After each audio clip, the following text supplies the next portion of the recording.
Hello everyone, welcome back to another NFL video. In this video, I'll be giving my trade deadline kind of overview, video recap type, video. There were 10 trades made, so let's talk about them.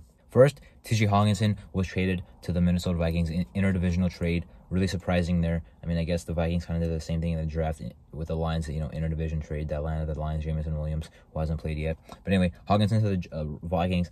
Unfortunately, another injury that will slow down Irv Smith Jr.'s career. He's hurt again on a high ankle sprain. He should be back this season, but he's out indefinitely, and they are expecting him to be out a while. Now, this is a great get at tight end for the Vikings, especially stealing him from your division rival. Your division rival, isn't very good in the Lions, but they have a very good piece in Hawkinson. Now they don't. Now you have him. There was a lot of high draft capital exchange, but it was kind of just going back and forth. Like there was a second exchange. I believe the Lions got a second-round pick. That's good, but you're also exchanging. I believe they gave a fourth-round pick to the Lions. So... even though they did get some nice picks back, they also gave up some nice mid-round picks. So not exactly the greatest haul there. The Lions do, I believe the Vikings do have to pay him Hawkinson. He's in his his fourth year. So yeah, he's in his fourth year. I'm not sure if they accepted his fifth-year option or what the Lions did. Anyway. I don't think he's on an extension, so he would need to get one. On to the next one. Chase Claypool traded to the Bears. Let's say 5 weeks ago, I heard what if Claypool was traded type of news. I'm like, okay, it's not gonna happen, but that would be cool. And then as weeks went on, I'm like, wow, that actually might happen. And then I even mentioned it. I'm like, I can see Claypool getting traded. Claypool did get traded to the Chicago Bears. Not sure how much that helps his career, but that really helps the Bears. Really helps Justin Fields.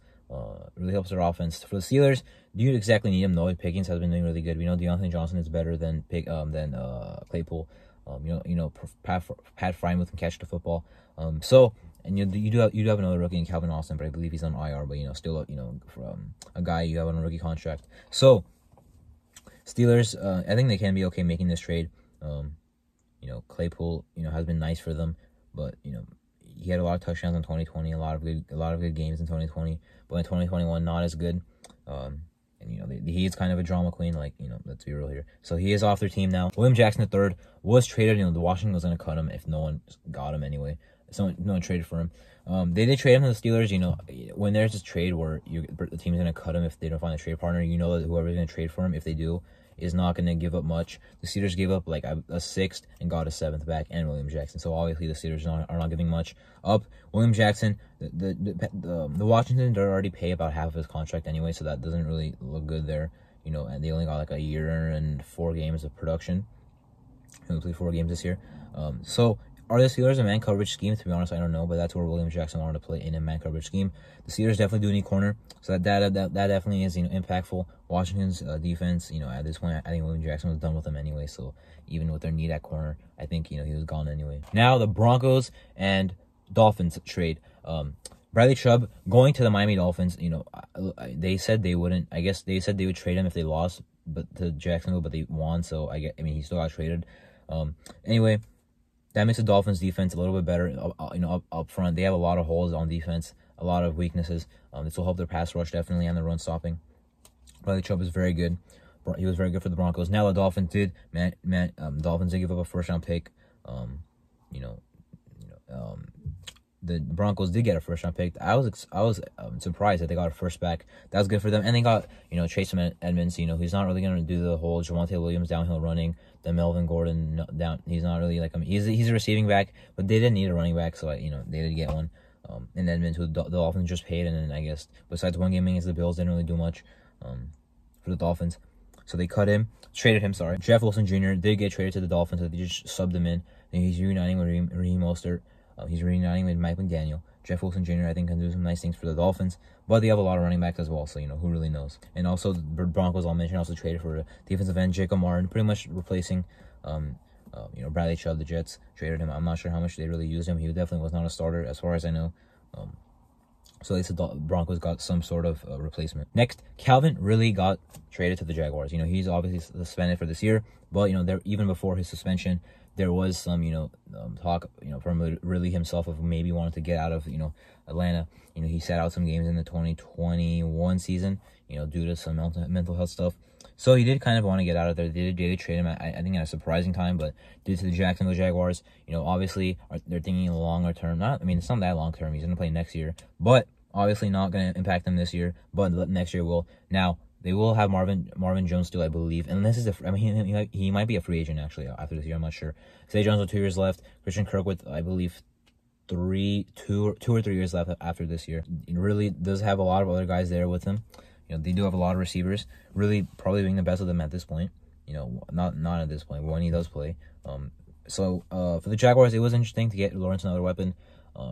I don't exactly think they needed it, but it could definitely make him a very firepower offense later in the future. Now for the Falcons, really was not going to play for them this year, but their offense obviously is pretty nice. If this year, they probably are a quarterback away and now a wide receiver 1 away. They were playing pretty well without Ridley.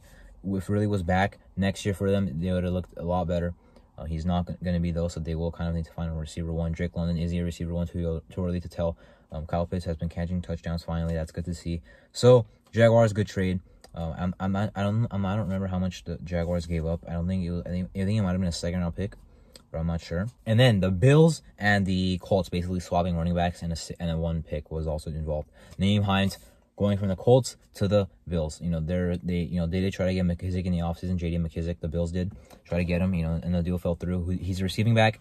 Naeem Hines is also a receiving back, so, they are able to get him now as a receiving back. That can be good for them. Zach Moss, more of a downhill power runner, but they already pretty much have that in Singletary. He went to the Colts to pretty much, I guess, be the running back 2 behind, Jonathan Taylor. Zach Moss on the Bills really did not get any production. I don't know why they drafted him all 2 years ago. 2.5 years ago. They didn't need him. It was a year after they drafted Singletary, and then they drafted James Cook. Zach Moss had no role, really. And for Naeem Hines, I think he can be impactful on the Bills because he's kind of different from the guys they already do have, although James Cook is kind of receiving back already, but I'm not sure how his usage has been this year. You do have a Hines and now a veteran, experienced guy out there. Then in a trade that surprised me, the Chiefs traded Rashad Fenton, which I know Snead is really good, but Fenton also was kind of underrated, having a nice season. Or at least has been nice in past seasons, and I'm not sure how he's been doing this season, and traded him to the Falcons for pretty much nothing, a 7th-round pick. Now, for the Falcons, obviously, Terrell is a great player. Casey Hayward, they signed. I'm not sure how he's playing. He's more of a zone corner, but their past events, I don't think has been very good, but, they got Fenton for pretty much nothing, so that's a very good addition. So I don't know why the Chiefs traded him. They did activate McDuffie off IR, so that is, I'd rather have McDuffie than Fenton, but I don't see the reason behind trading Fenton. Unless he was really bad and I didn't know. And finally, Dean Marlowe traded to the Bills for a 7th-round pick. I guess this is a Micah Hyde late replacement. Dean Marlowe isn't very good, so that's why the Bills only had to give up a 7th-round pick for him, no disrespect. But the Falcons don't have very many safeties that are good, but I guess Richie Grant's getting more playing time. He is nice. He was a solid, solid prospect last year. Happy he's getting more playing time because he hardly got any last season in his rookie year. Anyway, that was my recap and reaction to all 10 trades at the trade deadline. I'm Martin. Thanks for watching.